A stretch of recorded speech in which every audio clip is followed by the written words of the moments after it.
नमस्कार दोस्तों, मैं चंद्रा विनय शर्मा आप सभी का अपने चैनल में बहुत बहुत स्वागत करता हूं और आशा करता हूं कि आप सब स्वस्थ होंगे और सुरक्षित होंगे। दोस्तों, बात करते हैं वृश्चिक लग्न की और राहु और केतु के गोचर की। राहु और केतु 30 अक्टूबर को राशि चेंज कर लेंगे। राहु केतु उल्टा चलते हैं, वक्री चलते हैं, इसलिए जहां हैं वहां से वो एक राशि पीछे आ जाएंगे। यानी राहु मेष राशि में है, वहां से मीन राशि में आ जाएंगे, और केतु जो तुला राशि में है वहां से वो कन्या राशि में आ जाएंगे। तो आगे आपके लिए क्या फल होगा ये समझने या जानने से पहले थोड़ा सा मैं राहु केतु के बारे में आपको ब्रीफ कर देता हूं कि जगत जो सारी जो है, सारा जगत जो है माया, ये माया से ही व्याप्त है। तो जितना भी जो चीज़ हमें भौतिक जगत में दिखाई देता है वो सब राहु की चीज़ें हैं। उस सब कुछ में राहु का साम्राज्य है। और जितना भी आध्यात्मिक जगत है, जितना भी हमारे ज्ञान का जगत है, जितना भी रहस्य का जगत है, जितना भी हमारे अंदर की, हमारी चेतना की, हमारे जड़ों की जो बात है वो केतु है। केतु योगी है, राहु भोगी है। राहु आपको भोग में ले जाता है, संसार में ले जाता है, मोह माया में ले जाता है। राहु भ्रम है, एल्यूजन है, धोखा है, फरेब है। जो नहीं है वो दिखाना राहु का काम है। राहु आपके सपने दिखाता है। राहु की हर चीजें भविष्य में होती है, और केतु जो होता है वो वर्तमान में होता है, प्रेजेंट में होता है। और भगवान कृष्ण जो कहते हैं कि कर्म करो और फल की चिंता मत करो, वो केतु का डोमेन है। यानी योगी होना, वर्तमान में जीना, केवल कर्म करना है और फल के लिए कोई अपेक्षा नहीं लगाना, ये केतु का डोमेन है।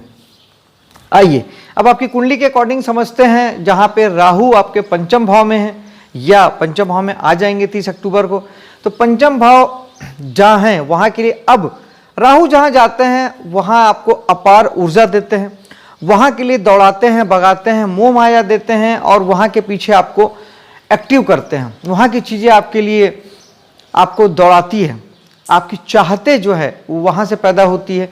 तो पंचम भाव संतान का है, पंचम भाव शिक्षा का है, और पंचम भाव आपके प्रेम और रोमांस का है। तो पंचम भाव से संबंधित चीज़ों के लिए आप अगले 1.5 साल के लिए आपको इन चीज़ों से लेकर पागलपन हो सकता है, जुनून हो सकता है। राहु इनके पीछे आपको भगा सकते हैं, या तो संतान के पीछे, या फिर शिक्षा के पीछे, या फिर प्रेम प्रसंग के पीछे, या फिर कला जगत से अगर आप जुड़ते हैं, नृत्य से, गीत से, संगीत से, चित्रकारी से, पेंटिंग से, कला जगत के पीछे, या फिर आप जब अगर हीलिंग देते हैं किसी को, किसी भी प्रकार से, जब आप जैसे रेकी में दिया जाता है, जैसे आजकल चक्रा हीलिंग होता है, इस तरह से किसी भी प्रकार से हीलिंग देते हैं, सही समाधान देते हैं, जिस तरीके से मैं एज ए एस्ट्रोलॉजर आपको समाधान देता हूँ, उपाय देता हूँ, ये सब पंचम भाव के काम हैं। और बच्चों से जुड़ के कोई काम करना, ये भी पंचम भाव का काम है। इन सारे कामों के पीछे राहु आपको भगाने और दौड़ाने वाले हैं। लेकिन राहु अपनी मर्जी से ले जाते हैं तो आपको वो भटका सकते हैं, एल्यूजन दे सकते हैं, भ्रम और धोखा दे सकते हैं।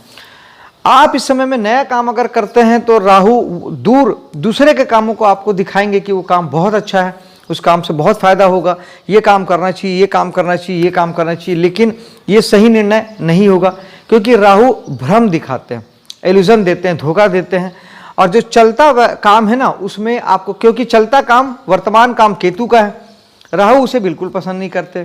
तो वो क्या करते हैं, आपके चलते कामों से आपको वैराग्य, आपको राहु वो कामों में आपको लगेगा कि ये काम बेकार है, ये काम नहीं करना चाहिए, और काम जो भविष्य में जो दूसरे काम जो दिख रहे हैं, दूर के काम जो दिख रहे हैं, वो आपको अच्छे लगेंगे।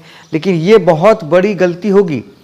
राहु जहां पर हैं वहां पर जो काम आप कर रहे हैं उसी काम में पूरी ताकत, पूरी शिद्दत, पूरी मेहनत लगा दीजिए। सफलता आपको असीमित, गजब की सफलता आपको मिलेगी। लेकिन जहां आपने जो काम कर रहे हैं उसको आपने बंद किया और आप सपनों में गए, आपने भविष्य की योजनाएं बनाई और दूसरे कामों में आप लग गए, तो लिख लीजिए कि आपको धोखा हो जाएगा, भ्रम हो जाएगा, और परिस्थितियां आपके अनुकूल नहीं होगी, प्रतिकूल हो जाएगी। तो बेहतर होगा कि पंचम भाव के लिए आप स्वयं से आप राहु बने, यानी अपनी ऊर्जा को, अपनी मोह माया को किसी एक जगह पे लगाएं जो आपके लिए अच्छा हो। आप स्वयं से तय करें कि मुझे शिक्षा में जाना है, या मुझे कोई प्रेम प्रसंग है उसे रिश्तों में लेके जाना है, या फिर हीलिंग देना है, किसी भी प्रकार से कामों, पंचम भाव के कामों को, दिमाग के जो भी काम होते हैं, हमारे सोच समझने की जो ताकत होती है वो भी पंचम भाव होता है। राहु हमारे दिमाग में बैठ जाते हैं और हमें भ्रमित कर देते हैं, हमारी सोच समझ करप्ट हो जाती है, विकृत हो जाती है, हम भ्रम में आ जाते हैं। राहु बहुत सारे रास्ते दिखाते हैं। इसके बजाय जब आप मेडिटेशन करेंगे, ये एक बहुत अच्छा उपाय है राहु के लिए। जब मेडिटेशन करेंगे तो आप वो देख पाएंगे जो आपके लिए सही है, आपको क्या करना है, कहाँ जाना है, आपको क्या किस लाइन पे चलना चाहिए, वो विज़न आपको मेडिटेशन देगा। पंचम भाव है, वैसे भी दिमाग का है और बहुत सारे कार्यों का है जो अभी हमने बात की। तो फिर आप सही विजन के साथ सही अपने कामों में लगेंगे, एजुकेशन में आप लगेंगे, ज्ञान प्राप्ति के लिए आप लगेंगे, संतान के पीछे आप अगर लगेंगे तो फिर इस समय में आपको चीज़ें अच्छी होगी। आप अपनी ऊर्जा अपने मर्जी से लगाएंगे तो फिर ये आपके लिए फायदेमंद साबित होगा।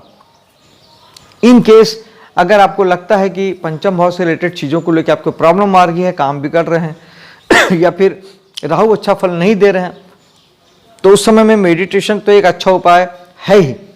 साथ ही जौ का दान आप कर सकते हैं। सूखा नारियल बहते जल में बहाना एक अच्छा उपाय है। किसी गरीब को भी सूखा नारियल आप दे सकते हैं, लेकिन महीने में एक बार कम कम अमावस्या के दिन सूखा नारियल बहते भी जल में जरूर से बहाएं। और घर के आसपास अगर बहता जल है, नदी है, तो फिर आप एक से ज़्यादा बार ये उपाय को आप कर सकते हैं। राहु के लिए माँ सरस्वती की पूजा होती है, क्योंकि राहु भ्रम है, धोखा है, धुआं है। तो वो जो भ्रम, धोखा, धुआं जो है ना आंखों से, वो सिर्फ ज्ञान के आवरण से ही हट सकता है, सिर्फ ज्ञान के प्रकाश में ही ये सारी चीज़ें हट सकती है। और ज्ञान माँ सरस्वती के पास है। माँ सरस्वती की पूजा राहु को ठीक करती है। ये हो गया पंचम भाव की बात। यानी राहु जहाँ है वहाँ आपको राहु बनना है, लेकिन जब आप अपनी मर्जी से बनेंगे तो आपके लिए फायदेमंद साबित होगा, और अपनी मर्जी से आप नहीं करेंगे तो आपको तकलीफ होगी। अब यही बात एकादश भाव की ओर चलते हैं, जहाँ केतु विराजमान है, और समझते हैं कि यहाँ केतु क्या करेंगे। केतु बेसिकली वैराग्य के कारक ग्रह हैं, मोक्ष के कारक ग्रह हैं। अब केतु क्या करते हैं कि केतु आपके जो काम चल रहे हैं, आप नॉर्मली हम हर काम से हम अपेक्षाएं लगाते हैं, सपने सजाते हैं, भविष्य की योजनाएं बनाते हैं, प्लानिंग करते हैं, लगभग हम हर काम के लिए ऐसे ही करते हैं जीवन में। ये काम राहु को पसंद नहीं है। जब आप यहाँ पर राहु बनेंगे, यानी योजनाएं बनाएंगे, सपने सजाएंगे, तो फिर केतु क्या करते हैं, वहाँ पे आपको पहले उन कामों में ब्रेक लाते हैं। केतु ब्रेक के कारक हैं, केतु तोड़ते हैं, केतु बंद करने के कारक हैं। केतु काम को, चलते काम को बंद कर देते हैं। बंद कर देंगे, फिर उस काम से आपको दुख होगा, तकलीफ होगा, और फिर आपको उन बातों से वैराग्य की प्राप्ति होगी। और यही केतु का मूल लक्ष्य होता है कि आपको वैराग्य में लेके जाना। केतु जहाँ है वहाँ से आपको मुक्त करते हैं, वैरागी बनाते हैं। अब एकादश भाव किन चीज़ों का है? दोस्तों का, यारों का, समाज का और लाभ प्राप्ति के लिए किए गए कार्यों का। तो इन चीज़ों में पहले आपको दुख होगा और फिर आपको केतु वैराग्य देंगे, और आपको दोस्तों से, यारों से, समाज से वैराग्य प्राप्त हो जाएगा। लाभ के लिए किए गए प्रयासों से आपको नुकसान होगा, आपको हानि होगी, तो फिर आपको वहाँ से वैराग्य प्राप्त होगा। लेकिन ये सब चीज़ें कब नहीं होगी? एकादश भाव के लिए आप केतु बन जाइए। जी हाँ, आप स्वयं से एकादश भाव की जो जो चीज़ें हैं उसके लिए अगर आप वैराग्य धारण कर लेते हैं, आप मुक्त हो जाते हैं। आप वहाँ बस केवल कर्म करते हैं, कर्म से नहीं बचना है। आप दोस्तों के लिए, समाज के लिए, लाभ प्राप्ति के लिए जो मर्जी, जितना मर्जी आप काम कीजिए, आपको कहीं कोई दिक्कत नहीं आएगी, काम आपका नहीं रुकेगा। और चूंकि जब आप वैराग्य स्वयं से धारण करेंगे तो उससे क्या होगा कि केतु को तो वैराग्य देना था, अब जब स्वयं से वैराग्य धारण कर लेंगे तो फिर केतु देंगे क्या, फिर केतु बिगाड़ेंगे क्या? फिर केतु वहाँ आपके साथ कुछ भी बुरा नहीं करते हैं। आप केवल दोस्तों यारों के लिए, समाज के लिए, बड़े भाई बहनों के लिए, लाभ के लिए जो मर्जी, जितना मर्जी प्रयास कीजिए। परिणाम के बारे में मत सोचिए, भविष्य की योजनाएं मत बनाइए, और कुछ भी प्राप्ति के लिए आप कोई काम मत करिए। वहाँ निस्वार्थ भाव से आप करिए जो करना है, आपको इतने अच्छे रिजल्ट की प्राप्ति होगी जिसकी आप कल्पना भी नहीं कर सकते हैं। करके देखिएगा। यानी आपको यहाँ केतु बनना है, यहाँ पे वर्तमान में जीना है, योगी बनना है। राहु भोगी बनाते हैं, पंचम भाव के लिए आप भोगी बन जाइए, लेकिन एकादश भाव के लिए आपको योगी बनना ही पड़ेगा। योगी आप नहीं बनेंगे तो केतु तकलीफ देंगे, और वहां पे भोगी नहीं बनेंगे तो राहु तकलीफ देंगे। तो भोगी बनिए अपनी मर्जी से, यहाँ योगी बनिए अपनी मर्जी से। अपनी मर्जी से करेंगे तो जीवन व्यवस्थित ढंग से चलेगा, बहुत अच्छे आपको रिजल्ट आएंगे। इन केस फिर भी एकादश भाव के आपको खराब रिजल्ट आते हैं तो ज्योतिषी उपाय के रूप में केतु के लिए चेक प्रिंट के छोटे रुमाल आप दान कर सकते हैं। खट्टे मीठे फलों का आप दान कर सकते हैं। केतु के लिए बहुत अच्छा उपाय है मेडिटेशन, राहु केतु दोनों के लिए। और गणेश जी की साधना केतु के लिए की जाती है, क्योंकि गणेश जी केतु के देव माने जाते हैं, अधिष्ठाता माने जाते हैं। तो गणेश जी की साधना करेंगे तो केतु ग्रह ठीक होते हैं। तो इस प्रकार से आप अपने इस राहु केतु के गोचर को अगले 1.5 वर्षों के लिए बहुत बेहतर और बहुत अच्छा अपने अनुकूल आप बना सकते हैं। आपके लिए राहु केतु का गोचर शुभ हो, इस कामना के साथ अब मैं आपसे विदा लेता हूं। मेरे वीडियो को लाइक शेयर कीजिएगा और मेरे चैनल को सब्सक्राइब जरूर से कीजिएगा। आपके लिए राहु केतु का गोचर शुभ हो, इसी कामना के साथ जय हिंद, जय माता दी।